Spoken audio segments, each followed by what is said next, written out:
प्रिय भगवत प्रेमियों सा प्रेम नमस्कार। दिव्य ज्ञान सागर कार्यक्रम में आपका हार्दिक स्वागत है।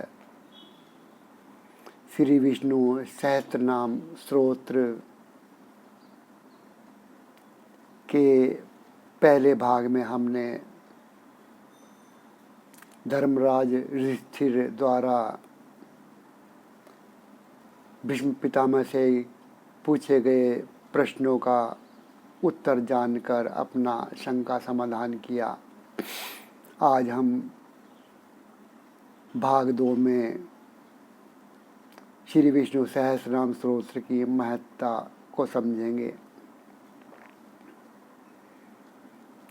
महाभारत में भगवान के अनन्य भक्त पितामह भीष्म द्वारा भगवान के जिन परम पवित्र सहस्त्र यानी 1000 नामों का जो उपदेश किया गया उसी को श्री विष्णु सहस्त्र नाम कहते हैं। श्री विष्णु जी के इन सहस्त्र नामों का यदि यथारीति व विधि से पाठ किया जाए या सुना जाए तो इहलौकिक और पारलौकिक कामना सिद्धि के साथ साथ भगवान श्री हरि की अनन्य भक्ति यानी सायुज्य मुक्ति तक की प्राप्ति भी सुगमता से प्राप्त हो सकती है। इसलिए भगवान विष्णु के इन नामों का पठन पाठन या श्रवण ही शक्तिशाली सिद्ध मंत्रों को पढ़ने व सुनने जैसा ही है। यद्यपि साधारण मनुष्य श्री विष्णु जी के सहस्त्र नामों को संस्कृत भाषा में होने के कारण कठिनता से पढ़ पाता है, क्योंकि श्लोकों में कहीं एक शब्द में भगवान विष्णु के 2 नामों का उल्लेख है और कहीं पर 2 शब्दों में भगवान विष्णु के 1 नाम का उल्लेख है। इसी कारण भाषा में शब्दों नामों को और सरल करने के उपरांत इसे सामान्य जन के पढ़ने के लिए भी सरल किया गया है, ताकि प्रत्येक मनुष्य पढ़ सुनकर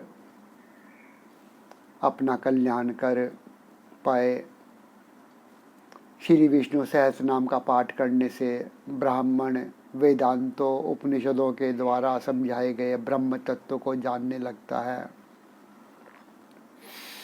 क्षत्रिय की विजय होती है, वैश्य को धन समृद्धि प्राप्त होती है और शूद्र को तो सुनने मात्र से ही शुभ गति प्राप्त हो जाती है। धर्म चाहने वाला धर्म, अर्थ चाहने वाला धर्म अर्थ और कामना की इच्छा करने वाला काम और संतान की प्राप्ति चाहने वाला संतान अवश्य ही प्राप्त करता है।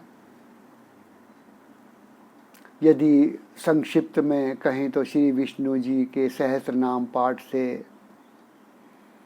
नवग्रह शांत हो जाने के कारण भय और रोग दूर भाग जाते हैं। मनुष्य महान यश, अचल संपत्ति और सर्वोत्तम कल्याण प्राप्त करता है। उसे जन्म, मृत्यु, जरा और रोगों का भय भी नहीं रहता और मनुष्य आत्म सुख, क्षमा, लक्ष्मी, धैर्य, स्मृति व कीर्ति से युक्त हो जाता है।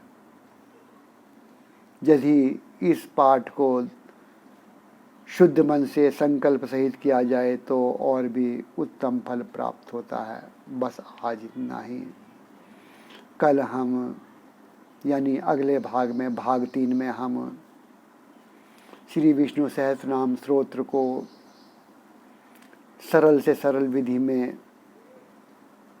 स्तुति करने के विषय में जानेंगे। बस आज इतना ही। नमस्कार।